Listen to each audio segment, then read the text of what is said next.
Philippine star who will be coming online in a few minutes. Not joining us tonight will be Luchi Cruz Valdez, the head of News 5. Robbie, what's your big story tonight? Well, ano pa, yung kay Pemberton pa rin, di ba? I mean, that's na sinabi ng DOJ, look, case closed, let's move on from Joseph Pemberton, but also on the COVID front. Minamatsaga natin itong ngayon, kumalat dito sa social media, they're preparing to actually reduce social distancing in public transport. Yeah, from beginning mid September, 0.75 or 3/4 of a meter for the first phase, going down to 1 foot, 1/3 of a meter. That's around 1 foot by the last phase. So ganyan kalaki na lang. Parang that's not really much. That's basically your private space. No, and then saka, actually people don't know what to make of it, di ba? Parang you're trying to teach people to social distance. People have adjusted their behaviors. They understand, and in fact, experts are attributing the improving numbers to the fact that people are more observant now of social distancing rules and protocols and behaviors. Di ba? It's not even protocol anymore. So people didn't quite know what to make of this news. Ano ba to? Parang should we be cheering this on? Or is this something that could potentially be harmful and could complicate matters for us again? Although I suppose kasi we're talking about public transport here basically more than anything else sa mga jeep naman kasi you cannot stay a meter apart kasi kung hindi baka dalawa lang kayong pasero o apat na pasero sa loob ng jeep so basically sa jeep parang ganoon na nga parang 1 foot or 1.5 feet. Di ba? Parang babalik ka lang doon sa mga araw na hindi naman rush hour, hindi kayo kita, hindi kayo shoulder to shoulder. May plastic but naman 1 foot. 1 foot. So yes, we understand it on that level. Lalo na sa mga drivers na umaasa sa this is their livelihood. On the other hand, on the side of the commuters, they're also saying, look, if it's also a matter of basically accommodating more passengers, but di na natin dagdagan din yung dami ng mga jeepneys that are allowed to ply their routes. But di natin dagdagan yung mga tren para mas maraming mga tao and ma-accommodate mo. So again, this is not to say this is a simple matter. We understand it's a complicated thing. We're just saying that a lot of people don't quite know what to make of this development. Actually, if I remember right, they were having problems getting enough commuters to begin with for the jeepneys. So I don't know if lessening the distance allowed would improve things in terms of public commuting. Kasi walang pasahero. At saka catch-22. Marami rin mga tao naman who are now thinking, uy, mas marami na na-accommodate, parang all the more na daw sila, 'di ba? So parang hindi mo rin alam kung what to think of it. But I think again, this just goes to all the same points that we're saying, that every time as the economy reopens and as we need to be moving more and more people, ironically, the dilemma on the public health side lalo lang napapaigting. Okay. And well, I think Amin's running a little late, so let's bring in our guest our first guest for tonight. Remember yesterday, one of our guests was the mayor of Navotas, si Toby Chaco. Tonight, we have another Metro Manila mayor as our guest, si Valenzuela City Mayor Rex Gatchalian joins us now online. Mayor Gatchalian, maraming salamat po for joining us tonight. Maraming salamat for having me again. Good evening to you and all your televiewers. Thank you. Good evening po. Sir, so what we've been hearing from your city is that you're looking at pretty good numbers in the past few weeks. I think you've been able to cut down on the number of new cases of COVID-19 by more or less around half in the last few weeks. Is that correct? And how did you do that? Well, it didn't happen overnight. We've been very consistent. I guess the whole Metro Manila naman has been very consistent, not just Valenzuela. Kami, what we've been doing is simply following what the national government said from day one. Test, trace, isolate. Pero nung March pa lang, we followed the no home quarantine policy ng national government. Remember, Secretary Yeah, Anyo came up with that the sets you apart. Yeah, pero that really came from the national government. Kami lang, masunurin kami, put it that way. As early as March, no home quarantine policy na ang Valenzuela City. We really don't allow that. No matter who you are, you may have you may be rich, poor, live in a subdivision, in a depressed area, we bring you to an isolation unit. In fact, right now, we're operating 14 isolation units spread across the city. This ranges from our drug rehab center na brand new to elementary schools, high schools. Tapos recently, DPWH also built yung mga container van isolation units sa Valenzuela. We operate close to 1,200 beds. We've been doing that since March. So it's nothing new to our citizens. So you won't hear any complaint from us kasi sanay kami sa ganun. I guess when you ask me how we did it, it's more of consistency. No home quarantine when it comes to isolation. Set up a very active contact tracing center, which you guys featured a couple of weeks ago in TV5. Yung mega contact tracing center, which is manned by 160 contact tracers, so very aggressive kami dyan. And then tests. We keep on testing. We're now up to 24,000 individual PCR tests and still running. Our target is 10% of the population by the end of the year. So consistency lang in what we've been doing. Yeah, but Mayor, kaya na sabi nyo, you've been doing it since March, gamay na nyo na to. But a lot of LGUs and a lot of residents, hindi pa sila under this regime before. What can you tell to your fellow LGU leaders? And for that matter, what can you tell residents to prepare for, to anticipate, to make it easier for everyone? Actually, number one, medyo mahirap when we started in the sense na may mga tao talaga with so much apprehension na ayaw. They will say, no, we don't want to go there. May sarili naman kaming toilet. Pero we have a protocol in the city na pagka medyo maraming apprehension, I personally dial the person. I get my cell phone, get the number, and call the person. In fact, ang dami ko na na-save na COVID patient numbers sa cellphone ko because I realize most of them are just looking for reassurance. Reassurance in the sense na hindi sila dalating sa isang lugar na mapapahamak sila.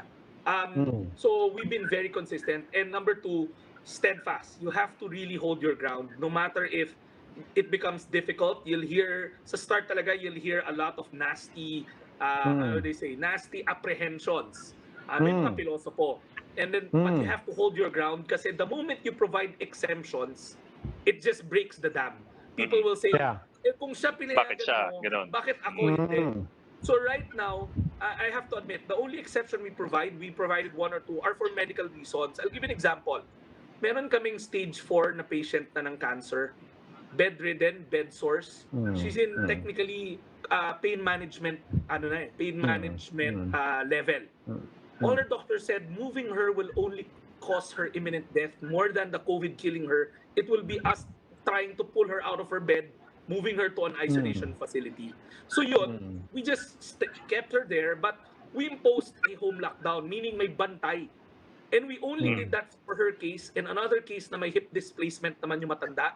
The person isn't mobile at all. Those are the only two exceptions I can think of. Basta steadfast, consistent, and before you know it, the constituents themselves will appreciate it. And they themselves will look for it. Kasi meron kaming week wherein nung surge right after GCQ na ang daming nagpa-positive. So admittedly, may 1 to 2 hours lag from the estimated pick-up time kasi we would pick them up one by one. So they were calling us. They were saying, uy, wag nyo kami makalimutan ma-pick up kasi nasanay na sila eh. Nasanay na sila in the sense na kailangan ko gawin to for my family, for me, and you know, whether we like it or not, the stigma is in the community eh. Alam na mga tao pagka nandun yung neighbor na may positive. Pero sa amin, the moment kunin na siya, nakakahinga yung community. And then pag binalik siya, everybody knows you're okay na. So wala ka na marinig na discrimination or anything kasi alam na nila, magaling ka na. You were taken, you were isolated, and then you came back home. Para Mayor, part of the assurance I imagine is you describing ito si Ami Pamintuan, kasama na rin natin, but and she will have a question for you as well. But Mayor, part of the reassuring, I imagine, is you telling the people what to expect kung sumama sila at magpunta na sila sa isolation facilities. maybe you could describe it for us as well, assuming that this will be what you have is typical of what the other LGUs Yeah. will build also. Ano ba itsura ng isolation facilities Ah, yan? And beyond sa itsura, ano po ba yung sistema dyan?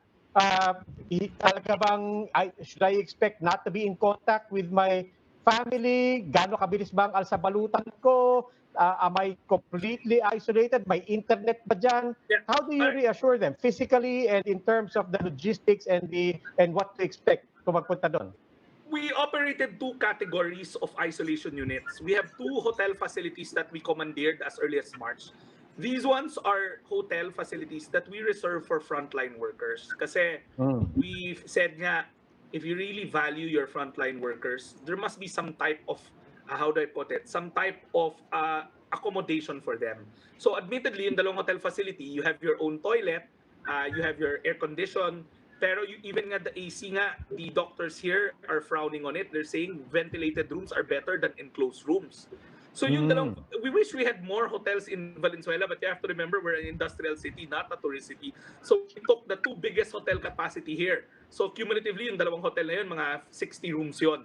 So those are reserved for frontline workers. Very consistent rin kami doon.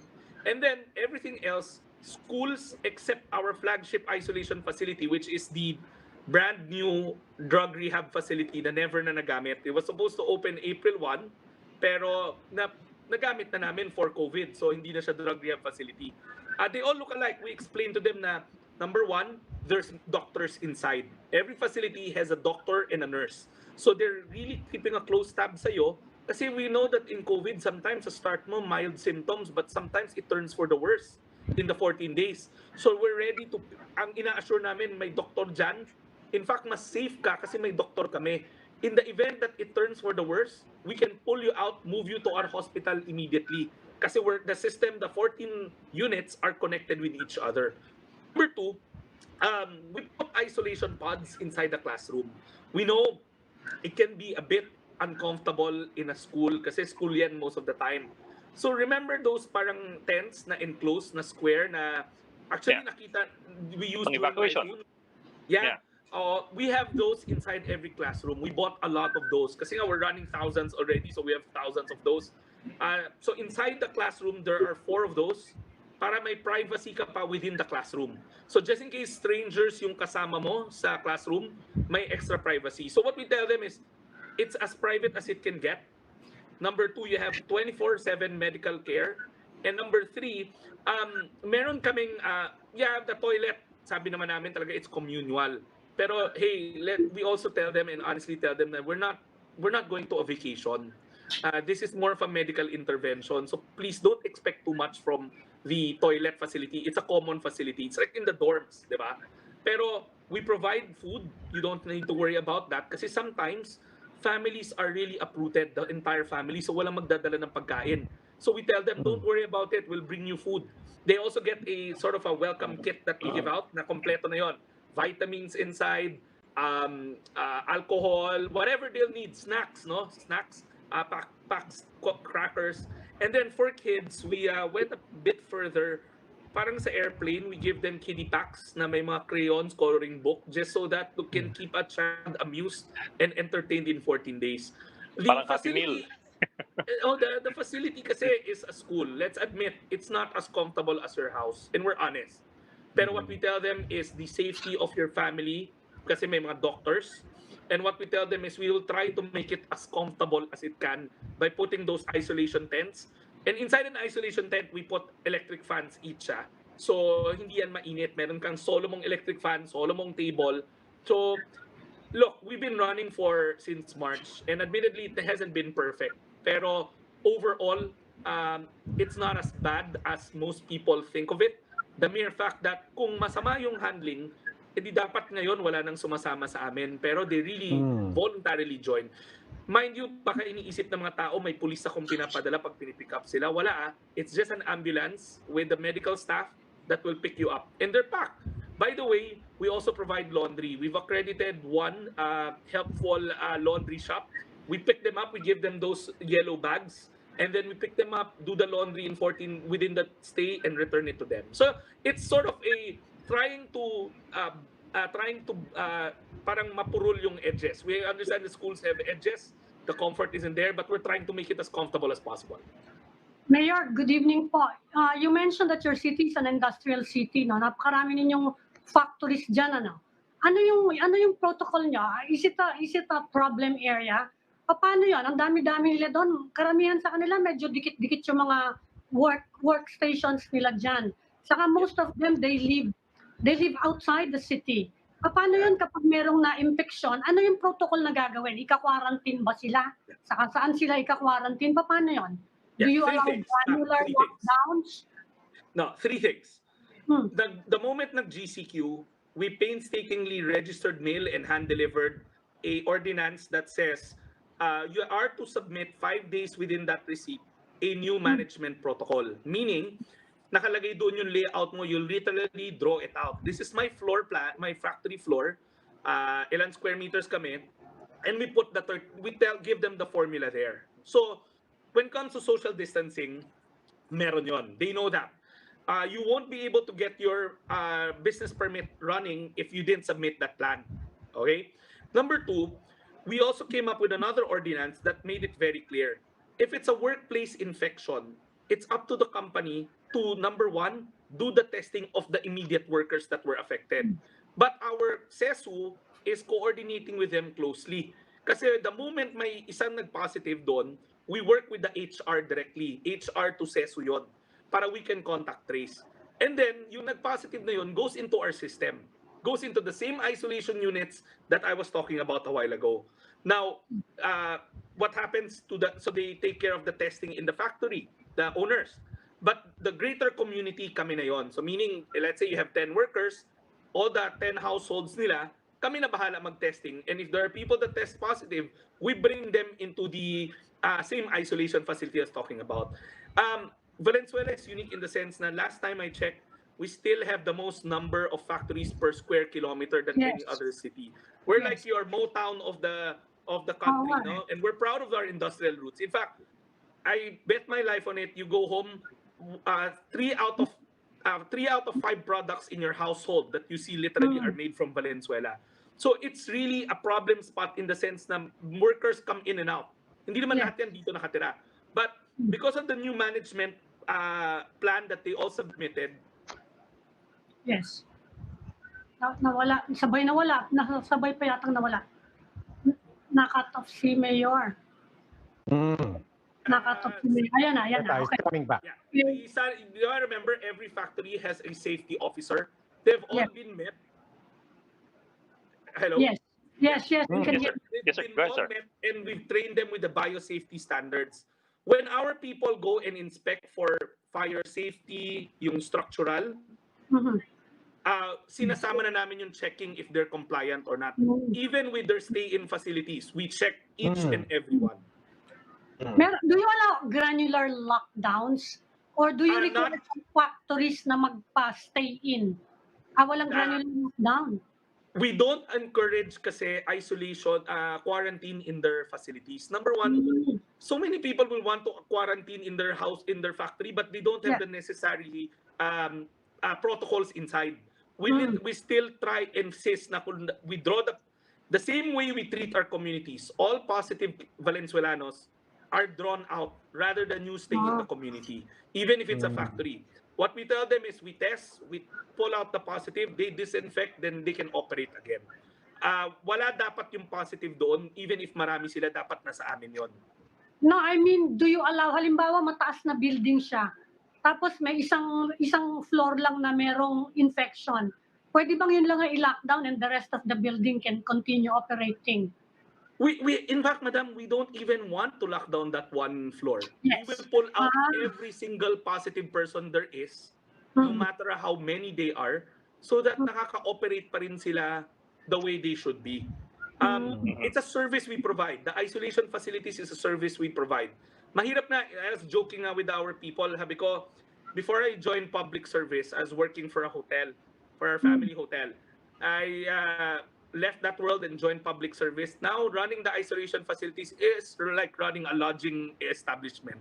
Kasi you're looking after their food. We run out of we don't get a third-party caterer. We operate out of a central kitchen with volunteers. These kitchens we used to operate for our children's yung daycare and K to 12 feeding namin, K to 6. So now we retrofitted it to feed our isolation unit. Mahirap, 1,200 beds every single night is a bit difficult, but nairaraos naman. So, kumusta na po yung economy ng city ngayon? Is it slowly recovering or flat pa rin? Yeah, Madam, this is something that might strike you as surprising. Remember the second quarter, third quarter, the second quarter business permit and real property tax season was moved by the national government nung last summer. June na siya. We were very scared nobody will pay. But surprisingly, year on year, our numbers are still up. We are up by a couple of hundreds of million in our business permits, also for a real property tax. But admittedly, na-insulate ng bigger companies yung mga closure ng MSME. So it's a bit worrisome doon sa MSME. Pero the slack that the MSME closures left, the void, napasukan ng mga big corporations. Kasi marami kaming packaging companies also. And they were very, very busy during the ECQ. Like I said nga, name me a product, it's probably made in Valenzuela or packed here in Valenzuela. True. Yes. So basically, ma'am, we're worried about the MSMEs. That's why we're trying to work with the national government in finding them alternative working capital. But the big boys seem to be, kumbaga, they are affected, but they're slowly inching up to their original numbers. Or as a matter of fact, they were insulated. Medyo matitibay itong big companies. So we're talking about corporations that do canning. And they were really shut down during the ECQ because essential business marami sa kanila. Now for our MSMEs, what we've done, yes, there are provisions in Bayanihan too, but we started working with a lot of bigger financial institutions. Like, for instance, BDO has a new arm for microfinance. Yung BDO Network Bank ata tawag nila. So they've been coming to the city, working with our MSMEs. We opened our books to them, of course, with the consent of our MSMEs. And they help do the risk assessment kung sino doon yung papasa sa kanila for fresh capital. Kasi our MSMEs are struggling for capital, and that's why we had to work with these establishments. Mayor, can you share some insights from that? I mean, both on the micro level, both on the MSME level, but also on the macroeconomy level. Nabanggit niya, for example, packaging, the very vibrant. Can you share insights on what that means for the economy? What are the bright spots that you're seeing? What are some potential areas that even MSMEs, whether you're big or small, could be looking at? Well, number one, for the bigger companies here, like I said, they're not parang they didn't really go in hibernate mode. We're talking about companies that are engaged in food packaging. Ang dami namin nun eh. Yeah. One of the core industries in Valenzuela is packaging kasi sa dami naming plastic factories here, di ba? Whether it's PET, PP, polypropylene, polyethylene, PET bottles, it's really made here. So, yung mga yan, we were a bit scared na pagdating nung tax season nung second quarter, walang magbabayad. But lo and behold, they were paying. Of course, they were grumbling in the sense na looking for discounts from the city, which we explained we cannot do because cash trap rin yung city. There's so many unprogrammed COVID expenses that we have to finance. Yes, we do get national subsidy, pero it's better na nakatayo kami sa sarili naming mga paa. And they understood. Now, for the MSMEs, what's funny recently I noticed, they've gone virtual. But you'll be surprised, everybody's selling online, whether through a Facebook account or setting up their own webpage. I'll give you a program that we are working on right now.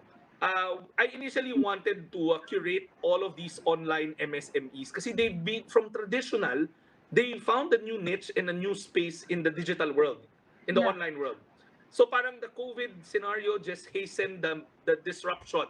Parang maybe we were really going there already, pero napabilis lang because of COVID. Yung mga dating allergic to go online just decided to go online kasi that's the only way. They were forced to. And I'm talking about home entrepreneurs selling plants, selling household cleaning chemicals, and mostly food. Ang daming food. And you know, they're looking for, number one, is awareness, trying to get them out in the noisy clutter of the internet world. So we were supposed to curate a page purely for them, for parang it's sort of a online marketplace where they can do buying and selling, but administered by the local government. Pero lo and behold, I found out there were already private initiatives like that. So we tapped into the administrators and we asked them. Actually, I just met them 2 days ago again. I asked them, what do you guys need to be able to help our MSMEs who's gone online, especially the food vendors? Maraming food eh. These are people who used to have sari-sari stores, pumasok sila sa ganitong negosyo. What they're just saying is, Mayor, we need you to help us advertise. So we're signing a memorandum of agreement with them. We'll take care of the boosting of their social media pages. We'll do the banner placements for them. So that's something that I'm seeing that I think is happening everywhere. Ang maganda nito, number one, walang real estate cost kasi it's virtual. Bahay lang. Number two, ito, and I'm say this, we're not regulating them in Valenzuela City. So many people have asked me to come up with an ordinance that will regulate them. Let's say they pay a fee. I just don't believe in that. You know, maybe in the future when they're more established, but now I don't want to kill something that is just starting off and starting that's something that might be good. And now is not the time to regulate. You know, I understand if the national government, Congress wants to regulate the bigger ones like yung mga Amazon or Shopee or Lazada. But I'm talking about independent, small entrepreneurs. I just want to give them the break right now. So that's what we're doing. And I think a lot of national government noise also centers around online selling right now. Yes.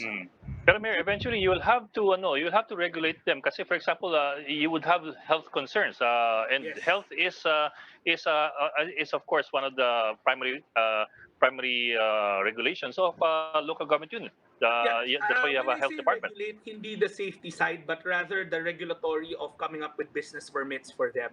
Yeah. Remember, these in these establishments, No bago to, so licenses. walang license to.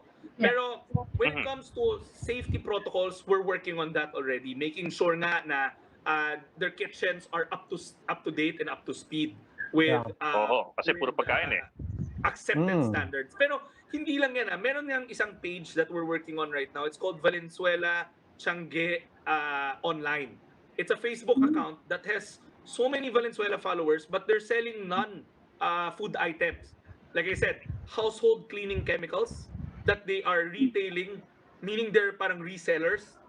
Plants, apparently, they're into that right now kasi maraming naging plantito and plantita out there. So I learned those two bagong words na naman ang natutunan ko yan from younger people here. And then they're also into services. There seems to be a demand with reliable skills like plumbers, carpenters, people who will do home service for your electronics sa bahay. Kasi they're just, people are scared to go out. Di ba, if we have stay-at-home provisions, so talaga ngayon naghahanap sila. So we're working on those three things. A common page, online page that the city will help advertise but will let them curate it for food. Number two, for non-food. And number three, for services. Yung services is emerging. And maybe this is good for our coming home workers na may skills kasi we're talking about plumbing work at home, electrical work at home. These are manageable skills that TESDA can easily retool our people. It's just a matter of coming up with a reliable directory that you will be comfortable into going in. Para alam mo lahat ng nandun has been vetted out by the city already at hindi sila papapasukin mo sa bahay mo and then may mangyayari. Okay, Okay. Well, maraming salamat po, Valenzuela Mayor Rex Gatchalian. Sir, thank you very much for your time tonight. Thank you, and it's always a pleasure. Stay safe. Maraming salamat. Magandang gabi sa inyo. Maraming salamat po. Thank you, Mayor. Okay, we'll just pause for a break, so please stay with us.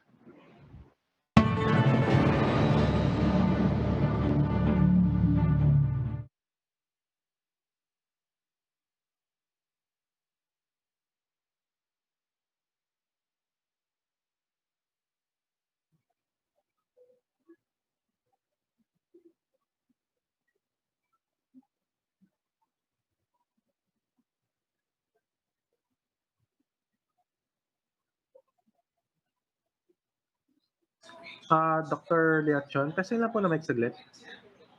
Hello? Ayan po, okay po. Sige po, Okay. start na po tayo in a few seconds. Okay, thank you.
Welcome back to the Chiefs. We're now in the final stage of our conversation.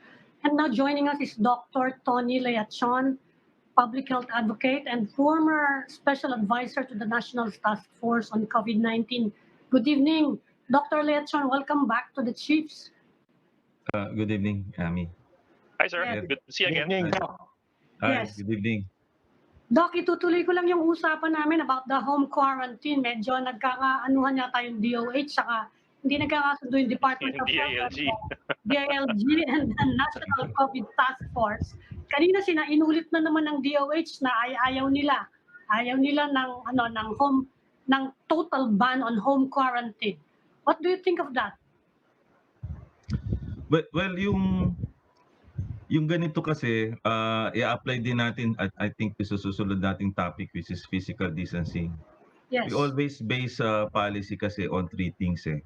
I've been a public health advocate for almost 10 years. Ang una niyan science. So what is the science behind yung isolation and quarantine facilities?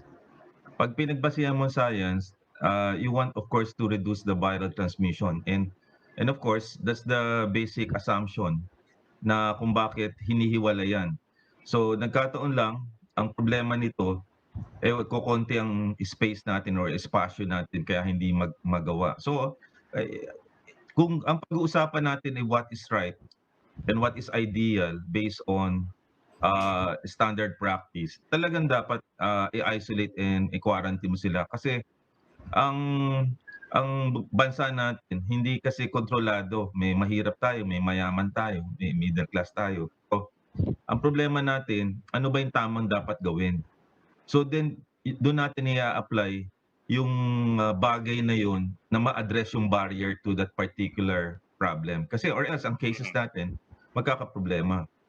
Ang second reason ay universality. Yeah, sige. Okay. Yes, sir. Sir, so bali sir, theoretically sir, tama naman po dapat theoretically home quarantine would be ideal. Pero knowing what we know, of course, you knowing what you know, and us being where we are in the Philippines, what do you think is the best solution for us being what we are? Alam mo yun, for knowing our capacity, knowing our resources, is this a good solution or not?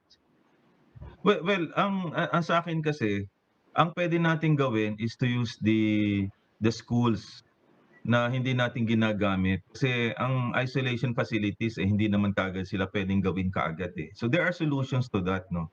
And I think yan ang ginagawa sa Nabotas kaya una sila nakapag almost flatten yung curve nila. Ang ibig ko sabihin, they find solutions to problems na pwede nating gawin. And then ini-enforce talaga nila. May DOH silang kasama, may pulis sila. Ito yung legal. Narinig ko kasing interview kanina ni Toby and then nag-uusap din kami. Ini-enforce talaga niya what is tama. Kaya kailangan gawin yun. Mhm. Kaya may solusyon ka dun eh. May solusyon ka dun. Kasi pag hinayaan natin yan, hindi bababa ang cases natin sa National Capital Region. Kasi ito yung epicenter ng problema natin. Tapos ito din ang pinaka-densely populated sa bansa natin. So we have to make solutions for that. Sa akin, ang opinion ko, ganun. Hahanap ako ng solusyon right now para maihiwalay sila. Okay, now, Doc, total, nabanggit nyo na kanina, next topic, social distancing, kumalat to sa social media, yung recommendation. In fact, it seems like a program already, a schedule. Sinasabi nila sa public transport, from 1 meter, ilang linggo lang, magiging half 0.75. meter, and then magiging 0.3, basically 1 foot. And we can understand this. We're trying to understand this from the perspective of the economy, more people going, more public transport, jeepney drivers, operators, bus drivers, getting to take more passengers and so on. But from a public health perspective, ano pong naiisip nyo? May pangamba ba kayo? Does it make sense? Well, yung una pa rin yung viral transmission eh. Natutuwa yung virus sa ganyang moves ng IATF eh. Kasi ang una niyan science. So I went to the literature. Wala nagsasabi na less than 1 meter is good. In fact, ang WHO 1 meter ang pinaka-minimum nila. Pero pagka ibang countries mas mahigpit pa nga eh. Spain, Canada. Ang UK pinipilit nila na from 2 meters to 1 meter. So kung meron tayong law na 1 meter, kailangan sundin natin yan. Pangalawa, it's counterintuitive. Kaya nga tayo nag-lockdown dati kasi we discourage nga yung lalapit ng tao eh. Number 2, meron tayo ring guideline na pag 10 tao, bawal. And then yung number 3, binaban nga natin isolation and quarantine facilities and here we are encouraging people na maglapit-lapit. So again, ang second principle is universality of application. If there are guidelines na nag-o-oppose ka, magkakaroon ka ng problema dyan. And number 3 is doability. How do you implement, let's say, 0.75, 0.5, and 0.3? So, magdadala ba ako ng tape measure o ruler? So, hindi, tatlo kasi yan eh. Lagi, pag ako gumagawa ng policy, nire-research ko muna kasi magsasalita ka eh. So, science. Science, wala eh. Walang mag-a-apply na less than 1 eh. WHO na ako pumunta. Then I went around the world eh. And even I went to the 1918 pandemic eh. Ang Philadelphia ay nakikinig. St. Louis yung nag-apply ng ban to gathering. Bumaba ang curve nila. So people who will ignore history will tend to repeat it. So ako, ang personal opinion ko dyan, science hindi siya pasado, universality of application, conflicting siya with other guidelines. Number 3, hindi siya doability. It will fail. And then, ngayon pa lang ang reproductive number according to the UP Octa ay bumababa ng 0.9. And suddenly, here we are encouraging to increase our reproductive number. Counterintuitive siya to science. Hindi siya tama. Though I know we need to support the economy, to support the workers, support public transport, but that's not the way to do it. Maraming way on to challenge that eh. So ako, opinion ko dyan, magfe-fail yan. The economy will never recover as long as the viral transmission is not controlled. And there are other measures in other countries na ginagawa to address this. Dok, kung arm's length, hindi ba pwede yan? Mga 2 feet, mga 2.5 feet yan. Hindi ba pwede rin yan? Well, ang problema mo kasi dyan, katulad nga sa hospital, pumasok lang ako sa hospital, meron kang social distancing cues eh. Kaya nga nilagay kasi siya eh, para hindi ka maglapit-lapit eh. So, pagka ginawa natin arbitrary yan, suddenly, kunyari, mag-stop lang ang bihikulo. Siyempre, maglilin ka or maglilin ka or magko-forward ka. Yeah. So, ang tendency mo ngayon, hindi mo alam kung pwede kang mahawa eh. Kahit ka naka-mask nga eh, kahit ka pa rin may face shield eh. Ang fundamental issue is basically social distancing. Yun ang unang ginawa eh.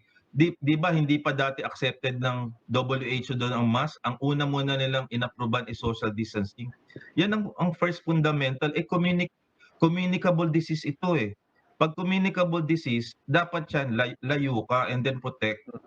So based on science, based on public health perspective, it's not a sound idea. Doc, is there also a Doc? possibility na it might alter the mindset of people? Kasi iisipin nila, pwede na ako umupo dito ng medyo malapit sa kasama ko. Siguro sa supermarket, pwede na rin akong tumayo ng mas malapit. Di ba, wherever you go, iisipin mo, pwede na pala yung ganun kalapit eh. Is there that possibility na it will affect everything? Yes, Our it will. concept of physical distance. Of course, kasi kung inaalaw mo yung ganyang klaseng less than 1 meter, then it will discourage yung social distancing measures mo na pinopropagate mo. So we will perpetuate an error. Kasi we allow that na gawin eh, even in public transport eh. Yun nga ang fundamental concept natin is dapat wala maglalapit-lapit. And suddenly, here we are encouraging it.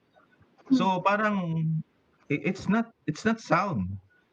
Ako nga lang pagka merong pasyente, pumasok lang ako sa hospital nung nakita ko ang setup ng clinic waiting time at saka yung space in the clinic every other chair. May barriers ka pang ginagawa, may acrylic ka, may face shield ka kasi ayaw mo mahawa eh. Pangalawa, paano yan close ano yan close space. Dapat al fresco yan. Kaya nga dapat meron ka natural air para pumapasok doon eh. Ito, maglalapit-lapit pa kayo tapos closed door ka in the public transport. Magkakaproblema tayo diyan.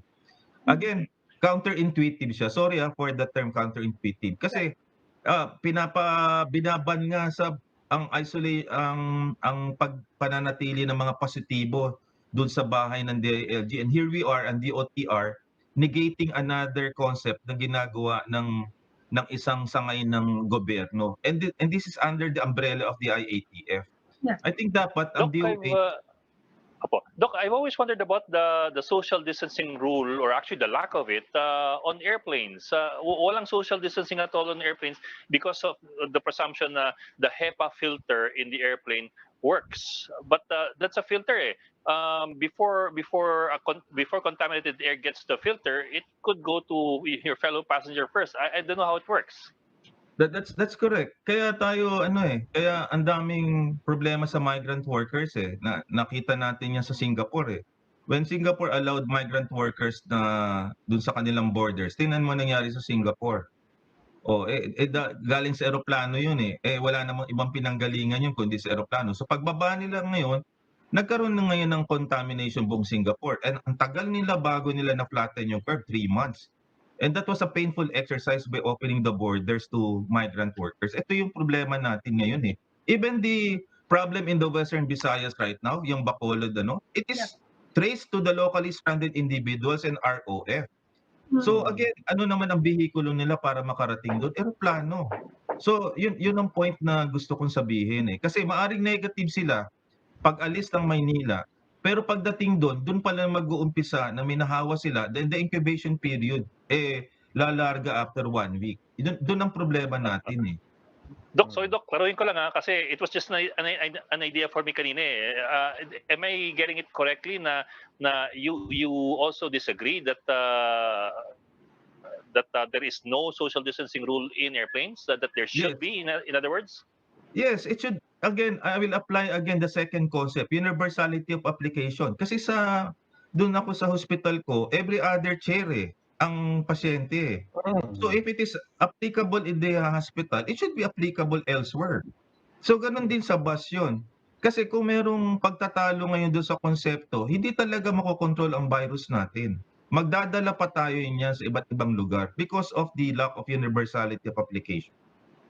Teka muna, linawin ko lang. Medyo narito ako doon, Bok. I mean, that's news to me. Ganun ba yun? Wala bang social distancing? I've seen pictures and press releases from some airlines na walang seats, walang passengers sa gitna ng mga in the middle aisle and so on. Kulang kasi yung pasahero, pero what we've been hearing from our reporters is that wala talagang Robbie, sa international, pagka nagpicture, every other chair. Tayo Yes. lang Kaya nga. tayo hindi eh. Nakikita ko yung mga selfie ng mga pasyente na mga pasahero natin pumupunta sa final destination na locally. Tabi-tabi sila, Robbie. Pero hindi ba magkakamag-anak lang yun na pinapayagan? If you're not part of the same group, hindi ba you are required to distance all over around there? Di ba ganun yun? Dapat gano'n. Yun na nga ang pinagtataka ko eh. Nakikita natin itong mga ganitong klaseng guidelines. And then, i-apply natin ngayon sa public transport natin. Eroplano pa yun okay lang yung eroplano kasi siguro malinis sila or what. But ito, when you apply this 0.75, 0.5, and 0.3, that's basically magkakadikit ka na nung kung 0.3 ka dito eh. Di ba? Doc, you mentioned also an alfresco environment. Would you recommend na yung mga air-conditioned public transport wag na munang mag-air conditioning? Halimbawa, kasi babalik na yata lahat Halimbawa, yung UV Express, di ba? Hindi ba nakakatakot yun? Halimbawa, aeroplano. Dikit-dikit, hindi. Hindi, soprano. But for practicality, Di ba buses, yung mga jeep, yung modern jeepneys, marami namang modern jeepneys na walang aircon Saka nga yung UV Express, saka yung taxi, di ba? Binasa ko yung munang mag-aircon. I agree with you. Binasa ko yung Harvard Health, yung latest updated August 28. Yung air conditioning can actually cause problems kasi close yan Kaya they encourage nga yung yung natural air Kasi mas napapaspas yung mikrobyo na lalayo And that's actually the latest na nakikita natin sa literature. Kaya updated yun sinusundan ko lagi yung mga academic institution kasi hindi yan political organization, academic yan Maari pa WHO para sabihin mo, no? Pero these are Harvard. Tinitingnan ko talaga yung template. Nakita ko yan last time. Kaya kanina sa clinic, binuksan ko, nasa 10th floor ako, binuksan ko yung mas maganda yung hangin kaysa sa air condition. Mas nakakahinga, di ba?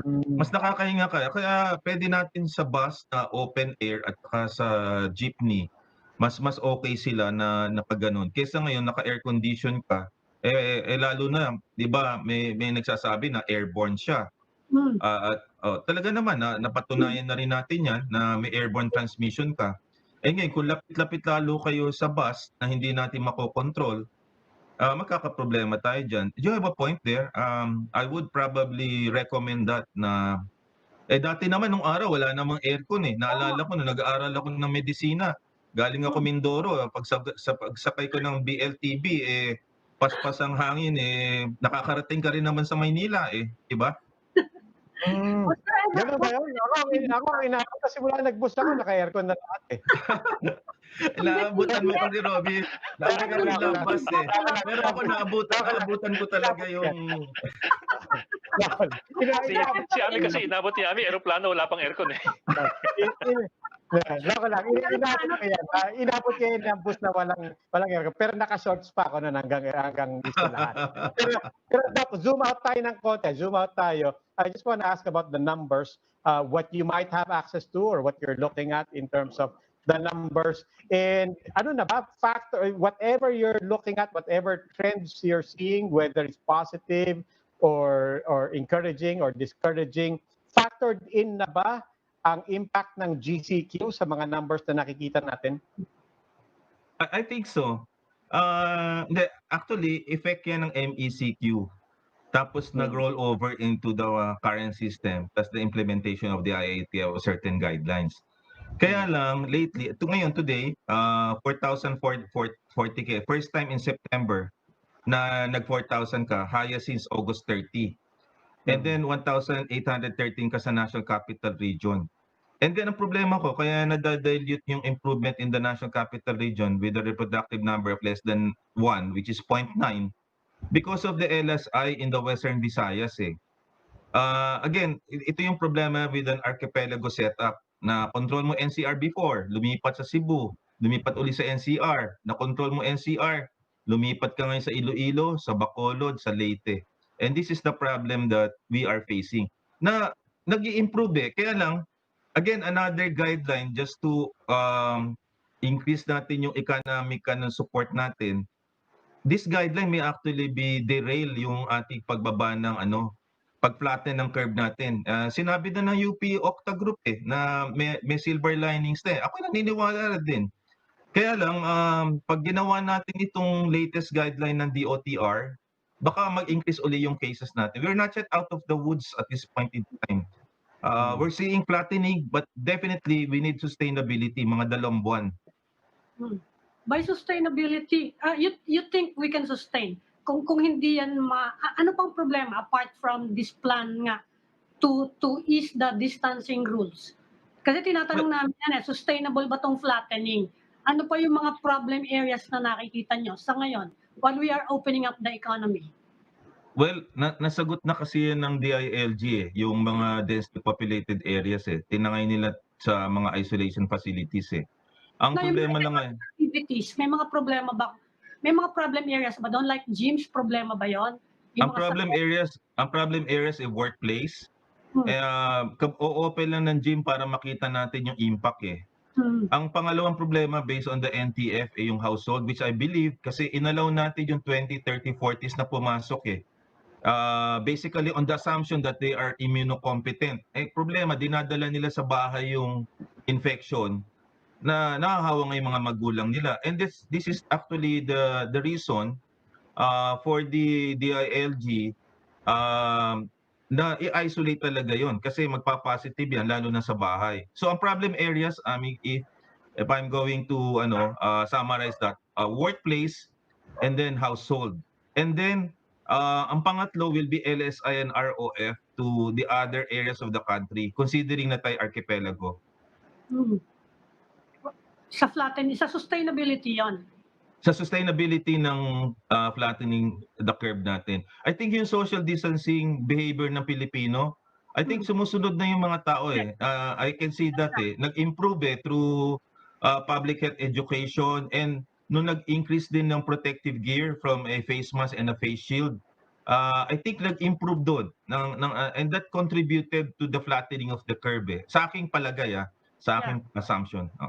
Yung opening ng schools, you don't see any problem. Kasi sabi ng ibang teacher, nag-aalala sila, they have to meet daw regularly with parents, kahit yung mga estudyante nasa bahay lang, pero meron pa rin silang interaction with parents. That's not a problem area for you? That's a problem area. Kasi nakita natin yan sa Korea and Singapore. Once na nag-open sila, nagkakaroon ng transmission. Nakita na natin yan in the best practices in Asia. Asia muna tayo, taga-Asia tayo. Nakita natin yan sa Singapore, nakita natin yan sa Korea nung nag-open sila sa school. Pwede mangyari din sa atin yan. Na sa ngayon, na nakikita ko, dapat isasabantayan yan, problem areas. Nandun din sa WHO criteria, that is number 4. Number 4 siya dun sa criteria for lifting restriction. Ang number 4 preventive measures in the workplace and school. Kaya memoryado ko yan Kaya alam ko yan pag nagbukas yan, that will be a problem area as well. But as of now, seeing the situation now, you think kaya na nating masustain yung flattening all the way to Christmas?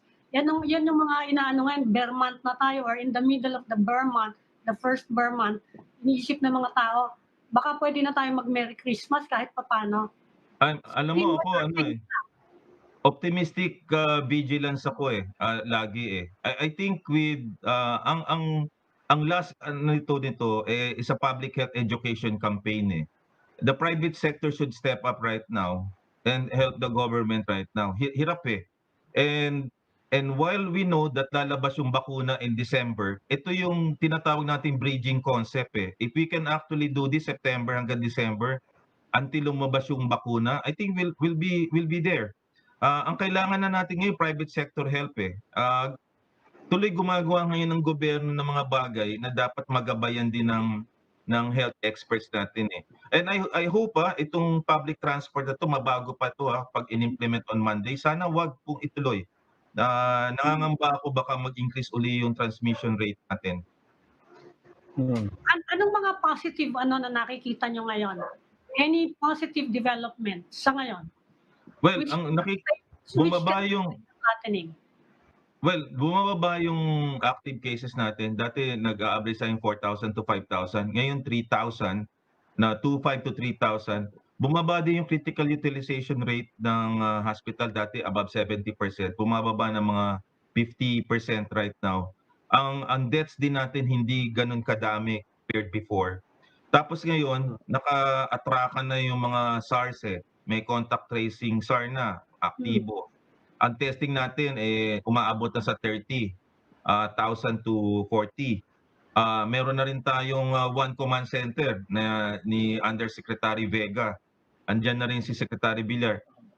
The confluence of events plus the learning curve natin plus the behavior of the Filipinos right now changing, naka-contribute ito sa ngayon sa flatten ng curve natin. I hope we can sustain that until the coming of the vaccine sometime in December or first quarter next year. Yeah. But Doc, part naman ng caveat dyan is yung we're also observing some reports from other countries, including some Scandinavian countries, some European countries, Australia, and so on, some cities, na nagsistricto ulit because they're also seeing some signs na, hindi naman kasing sama ng dati. But what are you observing and what are these developments in other countries or other cities telling us by way of lessons learned or potentially new trends that they might be guarding against? Well, ang nakikita ko is the changing of the social behavior eh. When they loosen up on restrictions, doon nagkakaroon ng viral transmission eh. We see that also in Japan. 'Di ba? Akala natin okay na sila and then suddenly tumaas ulit sila. Nakita natin sa Korea, nakita natin sa Vietnam, zero nga ang Vietnam eh. Nung nag-open sila ng border na, bigyan nagkaroon namantsahan yung kanilang datos. So we're seeing it in the best countries eh. So what I'm trying, even in Germany, in fact, ngayon sila na bumabawi uli. So nakikita natin na pagka nagbago ang social behavior ng tao, bumabalik yung virus. Tuwan-tuwa ang virus pag nagbabago ka ng behavior eh. And this is one important factor na dapat yung public health education, lalong dapat nating ma-strengthen ngayon. Okay. Dr. Tony Leachon, former Special Advisor sa National Task Force on COVID-19. Doc, always a pleasure to have you with us. Thank you very much. Thank you. Thank you, Doctor. Salamat po. Thank you, Doc. Salamat, Doc. Yeah. Okay. Nagulat din ako sa aeroplano eh. Kasi parating sa staff reporters natin covering the airport na walang rule on social distancing sa airplane because there's the HEPA filter on the airplane. That's a specialized filter now that filters the air. Pero yun nga, before it gets to the I wasn't filter, aware of that. But it's a matter of policy. I mean, the policy literally is we will allow this. Yep. Sa local flights, yata yan. Local flights. Oh, local flights. Even Pero, then. but the fact is nga na kung katabi mo umubo, bago dumating sa filter yung mikrobyo, dadaan mo na sa'yo. I guess ang point mo doon is, other than the technology, other than the HEPA filter, when you look at the protocols and everything that we're being told about our behavior, talagang ibang-iba from what I'm hearing. I mean, you're right. That's fascinating at the same time troubling because you take a flight. What's the shortest flight you can take? Maybe 30 minutes, 45 minutes. Sinasabihan nga tayo. Sinasabihan nga tayo 15 minutes, mag-red flag ka na. Oo. Lalo nang mawawala ng incentive na itigil yan kapag tinuloy yung sa Monday na yung i-issue distancing eh. Kaya ewan ko kung matutuloy ang Monday kung walang magpipigil yan. Magdala kayo ng tape measure. 3/4 of a meter, tapos half meter. That's 1.5 feet. Tapos 0.3 meter is 1 foot. Yeah. Baka maano pa rin over the weekend. Okay. Sige. Okay, happy weekend to everybody. Happy weekend. Happy weekend. See you on Monday. Stay safe. Yes. Okay, and that's it for this weekend edition of the Chiefs. We hope what was discussed here will keep the conversation going. I'm Adling Gaupa News. I'm Ami Pamintuan of the Philippine Star. I'm Robbie Alampay, and we are One News.